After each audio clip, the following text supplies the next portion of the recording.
O capítulo 1162 de One Piece não é só um flashback, é um momento que muda a obra para sempre. O peso do mundo cai sobre God Valley e pela primeira vez a verdade começa a vazar pelas rachaduras da história. Ali se encontram nomes tão poderosos que o próprio mundo prefere silenciar. Rox the Shebeck foi uma vítima.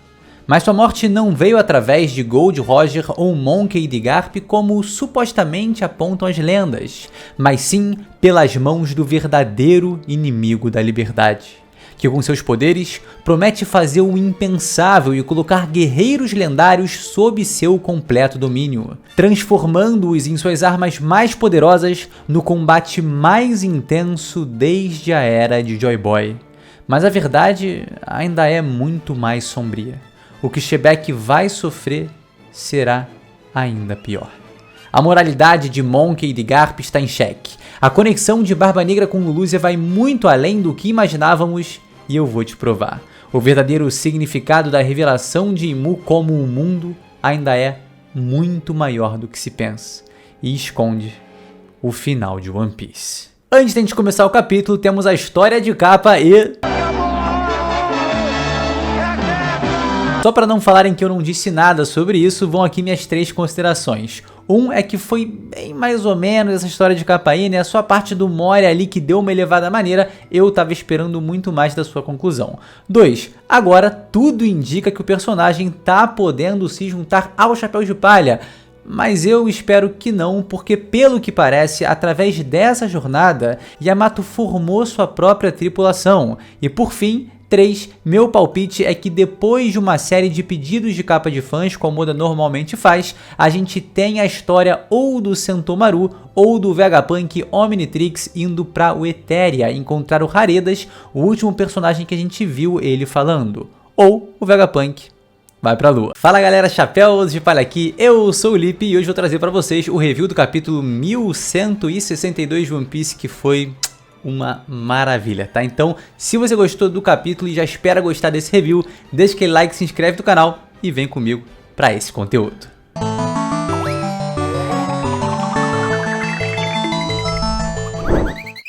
O capítulo se inicia situando o leitor no cenário caótico de God Valley. Shebeck enfrenta Garlin e seu exército a noroeste. A marinha com Garp avança pelo sul logo atrás dos piratas Rox, mas buscando por Roger, cuja tripulação investe pelo norte, enquanto seu capitão, suas asas e outras proeminentes figuras do bando fogem do centro da região após o Rei das Trevas resgatar a Shaq.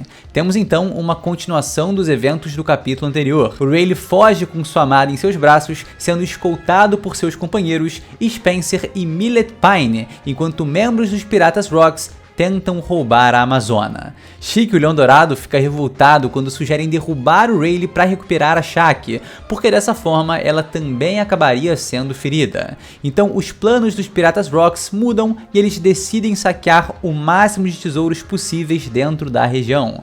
O interessante é que essa ordem parece partir do Barba Branca, que disse se importar com a Shaq como uma amiga e priorizava a sua segurança.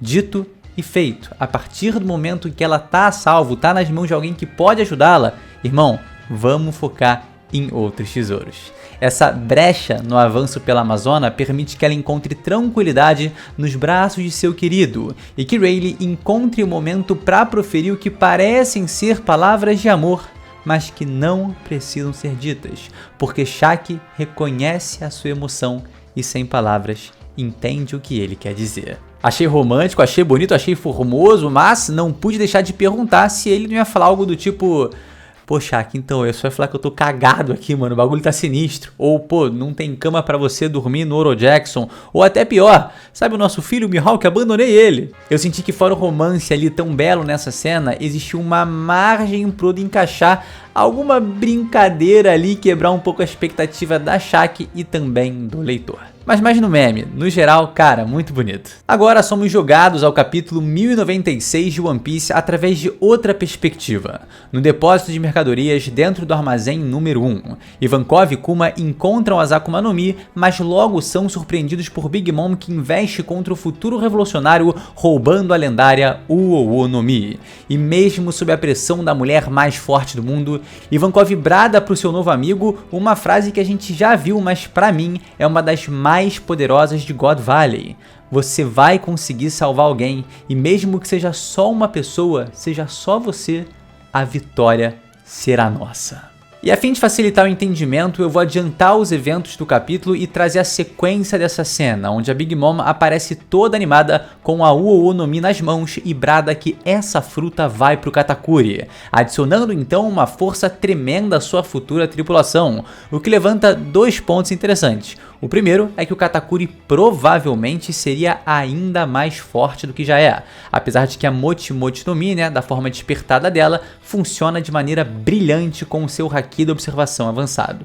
Mas, mesmo que ele se tornasse mais monstruoso ainda, obviamente não ficaria mais forte, tampouco igualado ao Kaido. Porque aí, meu irmão, esse cara é outro patamar. E o segundo ponto é que a Big Mom já tava ali de malandragem, pensando no dia que ela iria deixar os Piratas Rocks e fundar o seu próprio bando. Já tava pensando ali de uma certa forma na trairagem, algo que certamente foi também estipulado junto do pilantra canalha do Straussen, que sempre manipulou ali a Big Mom por trás. E falando em pilantra canalha, toma distraída, sem deixar a bola cair, Kaido abocanhou a fruta no ar e sayonara Baka até mais. Eu achei foi graça, tá? Ainda mais pensando nos desdobramentos futuros para o que esse momento aí vai gerar. Pô, a Big Mom é muito cara de pau, cara. No capítulo 999, ela diz pro Kaido que ela deu a ele a fruta do dragão e por isso ele lhe deve a vida. Ó, agora eu vou teorizar aqui, tá? Eu acho que ela ainda estava sofrendo em parte com a amnésia que ela teve no início do ano, né? Porque essa memória dela de ter dado a fruta pro Kaido tá um pouquinho, mais ou menos, um pouco conturbada. Eu não vi ninguém, pelo menos lendo esse capítulo, presenteando outra pessoa. No mundo de pirataria, o Kaido foi um pirata. E como ambos concordam, piratas traem. Só que essa ferocidade do Kaido de meter uma Akuma no Mi gargantola dentro gerou questionamentos contra ele, porque no capítulo 1047 ele solta a seguinte frase: o haki supera tudo. E eu achei que tinha ficado muito óbvio, mas vi uma galera em peso, tá, questionando a consistência do personagem.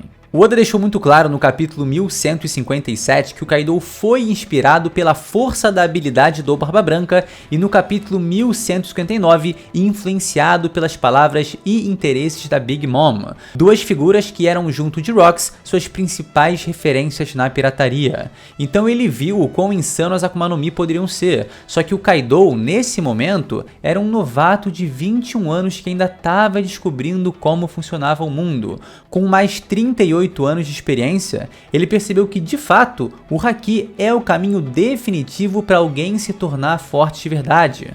O Oden não tinha uma fruta, Roger tampouco, Shebek também não.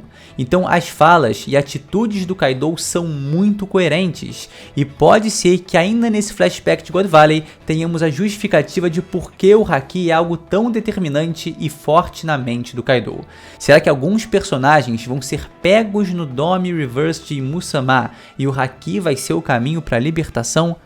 Vamos falar disso mais à frente. E tem um detalhe curioso nesse painel que vale a pena a gente notar. A gente tem a Astúcia ali atirando por um lado, a gente tem o Barbel golpeando outras pessoas por outro, e no meio dele centralizado o Silver Axe tomando um chutaço na cara de um cara que simplesmente parece muito o Marco a Fênix.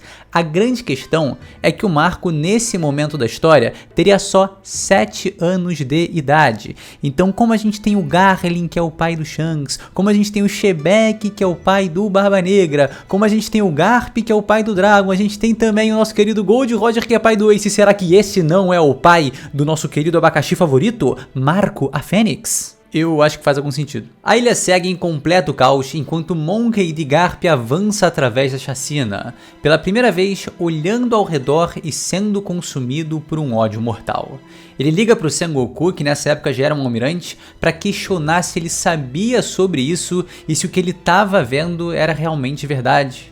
Esse questionamento e principalmente indignação por parte do Garp é muito importante para ressaltar os valores do personagem, porque a moralidade dele, desde que a gente começou a ver o que estava acontecendo em God Valley, estava em xeque. E mesmo após isso, mesmo após essa frase, continua. Porque depois de ver tudo que a Marinha fez a mando do governo mundial e continuar vestindo essa farda que tá mais pra um fardo, é de certa forma ser cúmplice.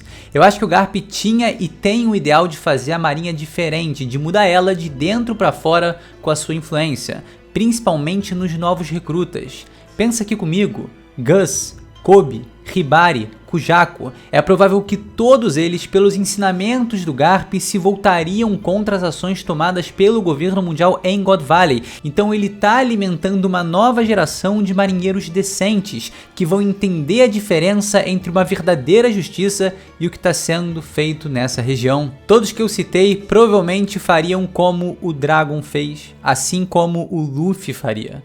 Eu acredito que o Garp tem essa filosofia de plantar a semente da mudança por dentro, por mais que o processo não tenha necessariamente uma justiça. Todo esse cenário e a continuidade dele na Marinha torna muito interessante a gente pensar até onde vai de fato a sua fama de herói e até onde isso é verdade. Eu quero muito ver como é que vai se desenvolver e o Oda vai explicar o Garp não renunciar à Marinha depois dessa atrocidade.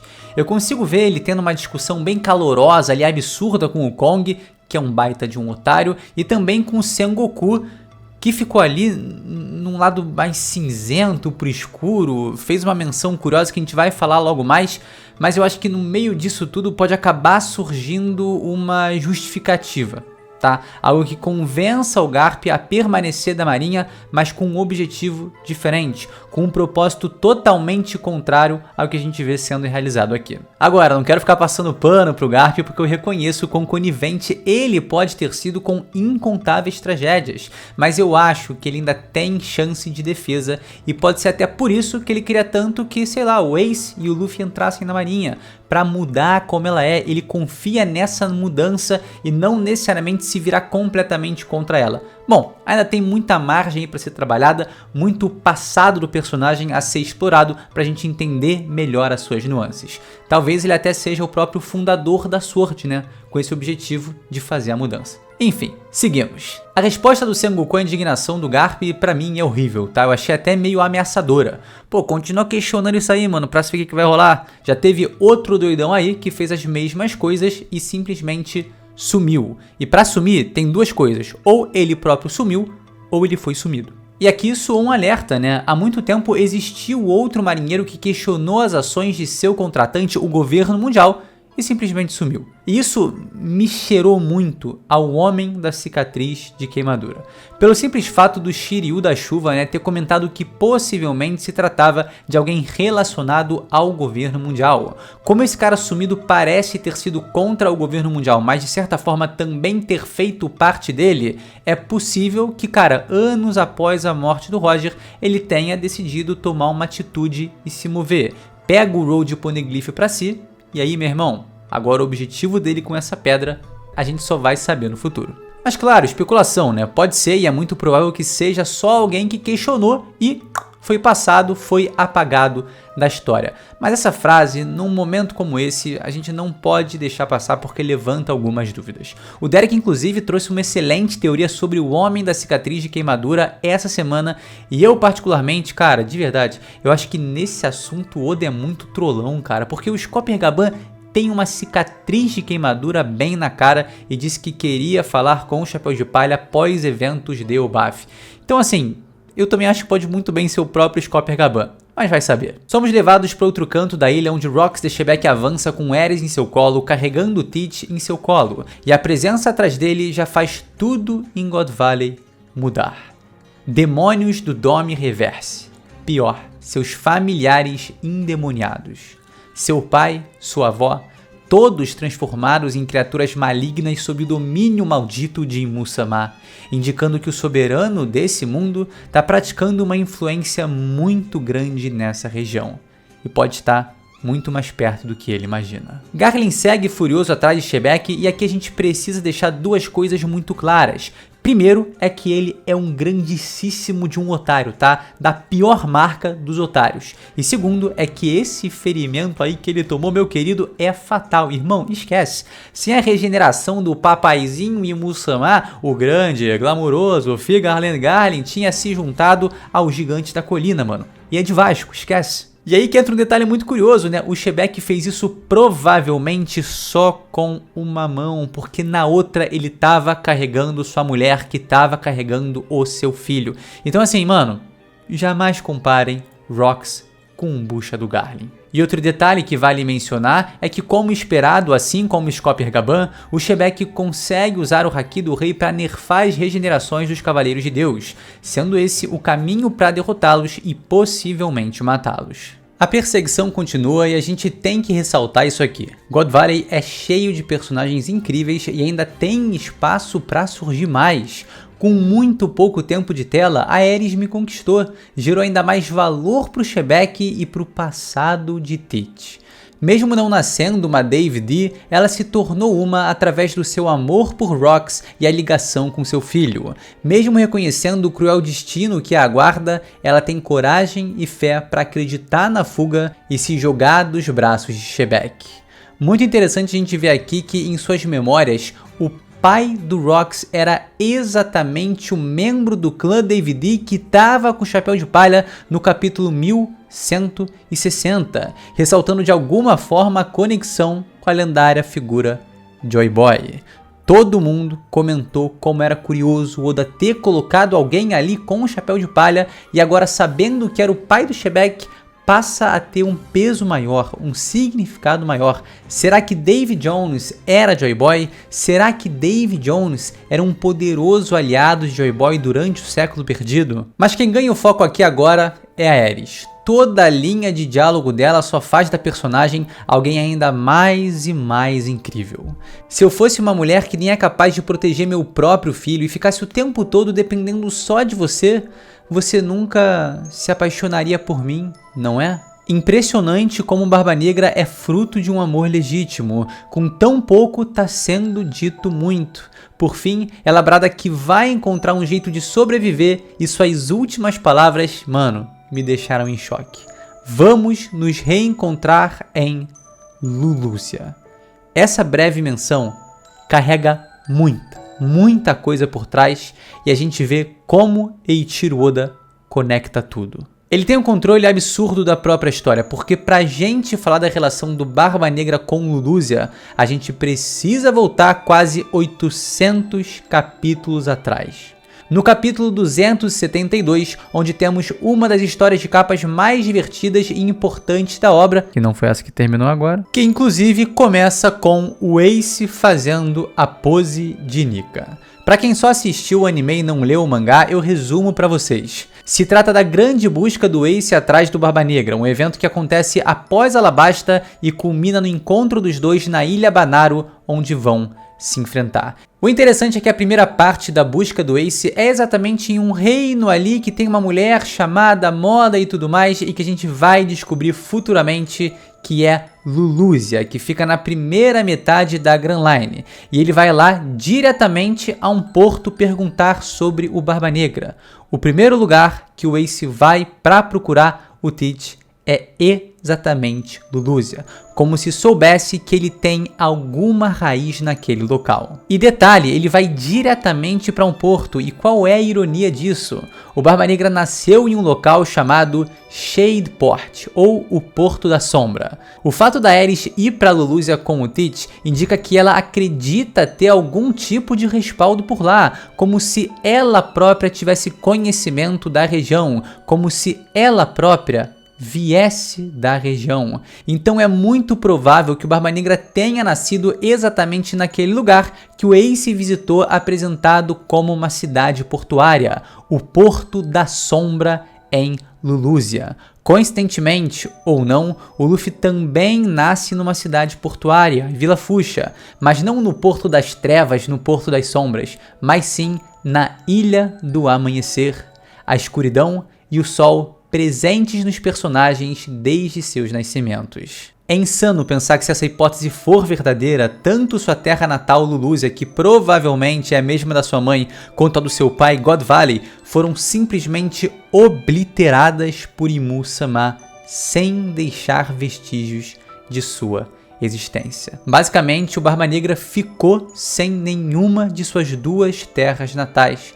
Então, que lugar ele poderia chamar de sua casa? Eu acho que na cabeça dele, a resposta seria o mundo. Seguindo a história de capa, o Ace encontra o Doutor Barba Negra, um homem que lembra muito o Teach e que pode ter uma importância muito maior do que parece, pode revelar pra gente detalhes muito interessantes, porque se Ares e Barba Negra fugiram para Lulusia, pode ser que outros descendentes do clã Dave também tenham escapado para a mesma região. Isso poderia explicar com precisão porque o Doutor Barba Negra se parece tanto com Marshall the Teach, porque ambos provêm da mesma linhagem.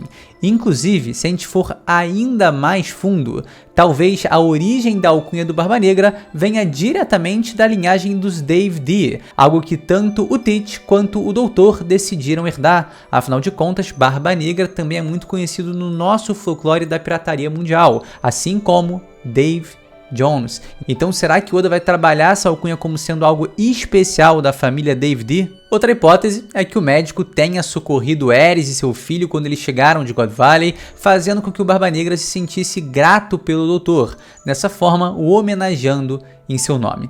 Para mim, é interessante pensar que o Ace pode ter realmente encontrado outras pessoas da família Dave D enquanto perseguia o Teach. E com a revelação feita nesse capítulo, a gente lembra que lá no 904, o Oda faz questão de colocar o Barbarossa, subordinado do Barba Negra, para chegar em Lulusia, ostentando a bandeira do seu bando pirata, como se o Oda dissesse que há alguma relação entre esses elementos. E com todo esse cenário em mente, talvez Imu-sama tenha destruído Lulusia não porque era perto, mas porque ele sabia que um resquício dos Dave D presentes em God Valley foi parar ali.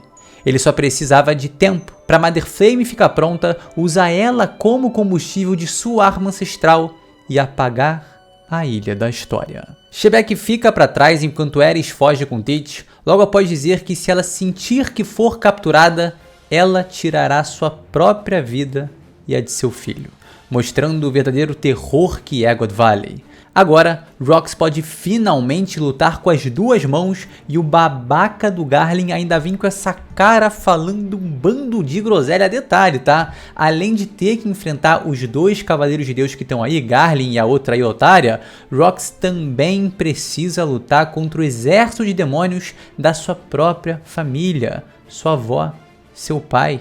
E é isso, meus amigos, Shebeck é realmente um personagem fantástico com uma força admirável tanto dentro quanto fora. Já o brabão dos Tennobitos, o campeão de God Valley, mano, é um zigoto, tá? Eu nunca usei esse termo aqui, mas o Garlin é definitivamente uma fraude, pô. O cara é uma piada, tá? Uma piada. É aquilo, né? Eu acho que fica um pouco mais complicado quando você não tá enfrentando escravos amarrados, um Tenryubito gente boa, crianças inocentes ou mulheres com bebês no colo, né? Ele ainda meteu capítulos atrás que não, os Cavaleiros de Deus iam dar conta do recado.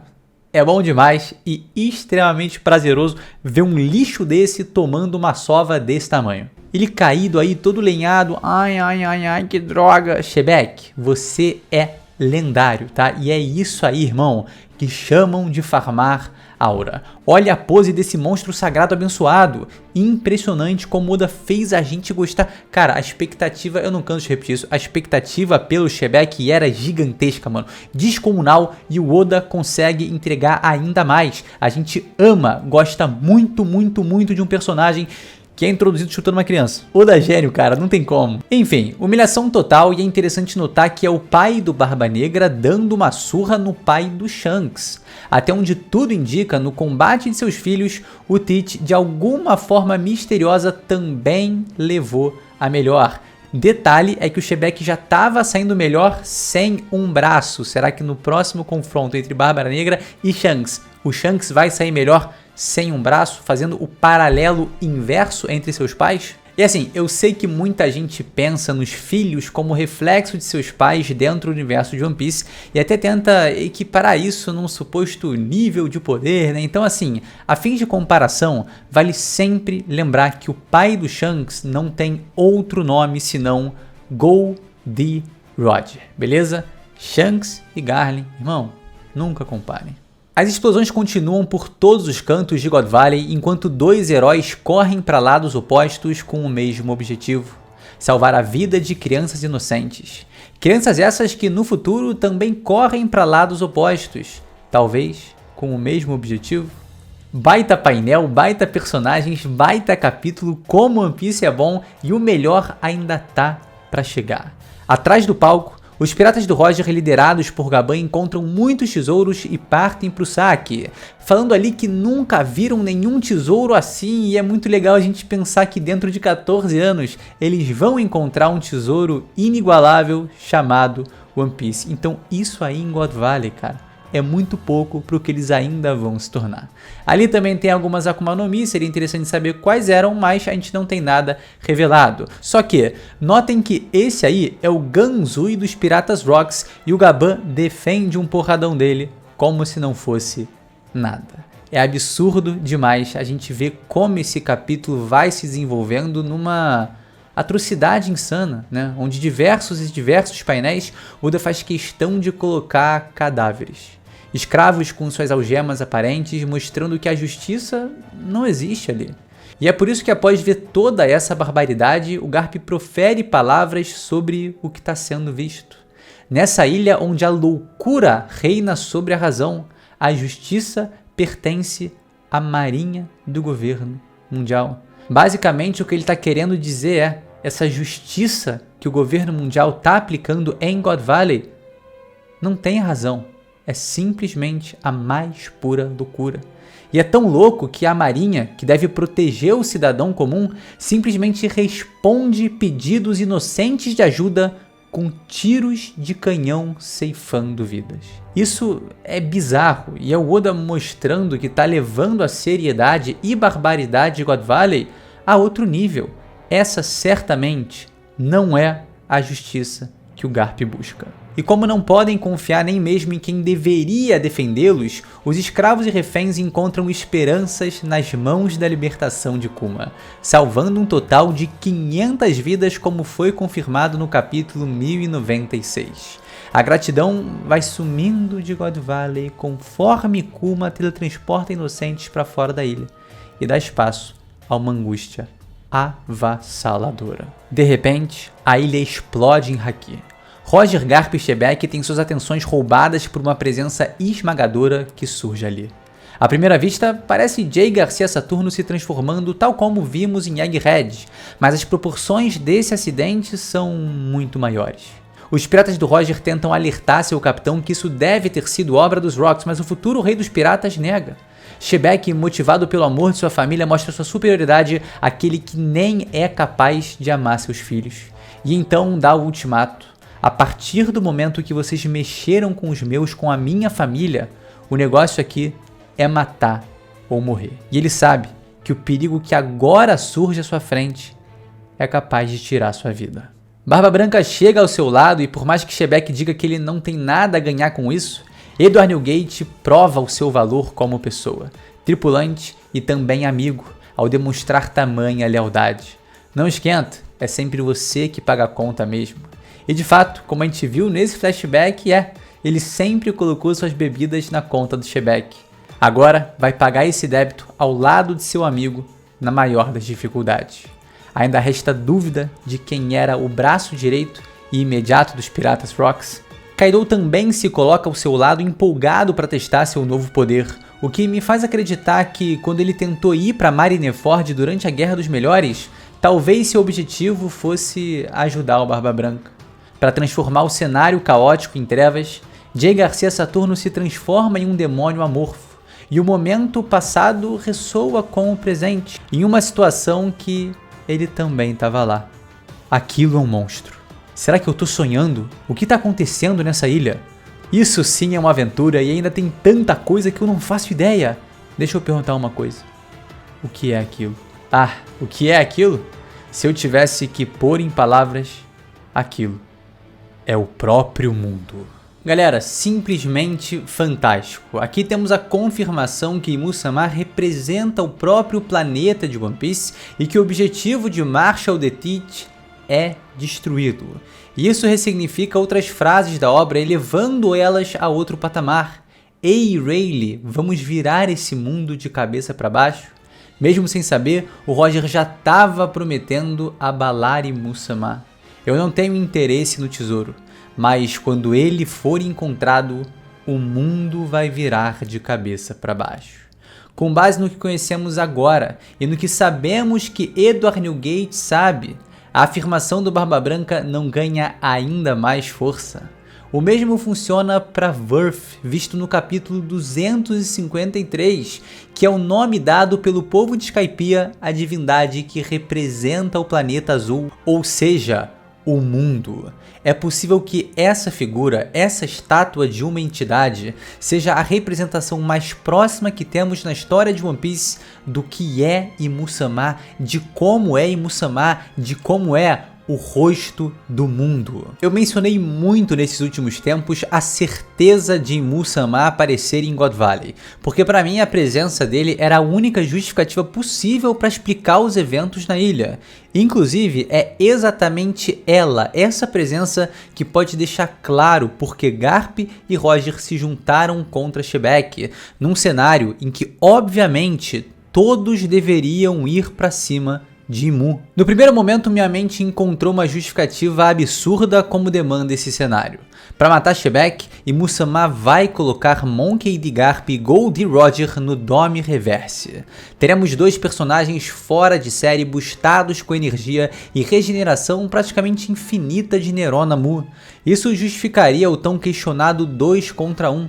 Rox pode ser incrivelmente forte, melhor, Rox pode ser até o mais forte, mas não existe condição que o faça vencer esse confronto. Mas a segunda ideia e a terceira ideia que me vem em mente parecem muito melhores. Até porque é provável que com seus hakis absurdos, tanto Roger quanto Garp consigam escapar desse domínio de Imu ou evitar entrar nele. Ares poderia ser o alvo da habilidade de Imu, e assim lutar diretamente contra aquele que ama. Isso seria certamente muito dramático, mas aí entra outra possibilidade. O alvo do Dome Reverse ser o próprio Rox de Shebek. E aí eu sei que faz muito sentido questionar esse ponto porque o haki dele não fica para trás do Roger ou do Garp, mas tem uma grande diferença aqui, uma condicional muito importante para como funciona o haki. Através do Rayleigh, do Katakuri e até do próprio Kaido, o Oda já mostrou que o uso do haki está estritamente conectado ao controle de suas emoções.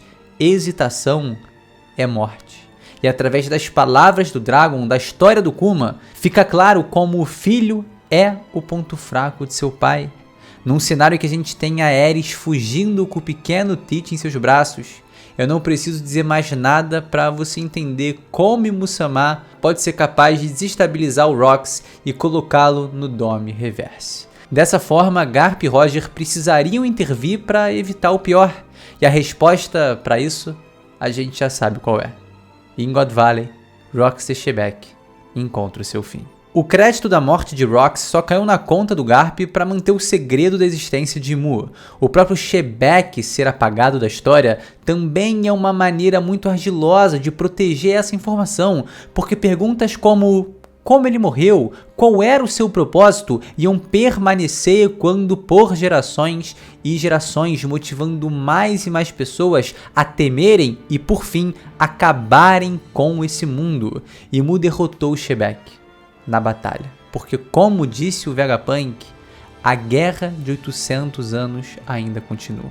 E o ponto final para ela vem através de Marshal de Tit. Se liga nisso, a força monstruosa que se uniu para derrotar Imu e não conseguiu, coloca em xeque algumas questões sobre One Piece. Xebec, Kaido e Barba Branca juntos não venceram Imu, e isso tem feito muita gente desacreditar de que o Tit seria capaz e só o Luffy seria o caminho para essa vitória. Quando eu penso no clássico, vilão contra herói, eu entendo esse ponto, é o preto no branco, né? Mas quando eu olho para a narrativa que o Oda vem construindo, mergulhada em milhões de tons de cinza, eu fico convencido de que Imu-sama vai cair pelas mãos de Barba Negra. Diferente do Luffy, o Oda tá trabalhando Barba Negra para ter motivos pessoais absurdamente fortes direcionados ao Imu. De coração, eu torço pro Tit vencer esse demônio. Eu acho que seria a melhor decisão que o Oda poderia tomar para a queda de Imu. Eu quero que ele saia vitorioso desse combate, que as palavras, que a promessa de Rocks de Xebec no capítulo 1155 seja justificada. Eu irei voltar. Nesse capítulo a gente tem o Xebec dizendo abertamente que o Imu é um mundo, e no capítulo 1107, Catarina Devon e Van Algor bradam que o objetivo de Tit é exatamente ele. A vontade herdada de Rocks queima dentro de Marshal de Tit, e os motivos para ele se vingar de Imu são inúmeros. O assassinato de seu pai, a destruição de toda a sua família, um massacre completo diante dos seus olhos, um trauma que, diferente da ilha God Valley, jamais será apagado de sua história. Eiichiro Oda escreve Marshal de Tit para derrotar Imu-sama, para se tornar as trevas que engolem o mundo, para se tornar o soberano desse planeta. Com seus sonhos realizados, então teremos o último grande embate de One Piece: Monkey D. Luffy, o rei dos piratas, contra Marshal de Tit, o rei do mundo. Até usando a analogia dos planetas, esse combate é feito para ser o final. Faz muito sentido que antes do sol trazer a luz, o mundo seja afundado em escuridão. Por aqui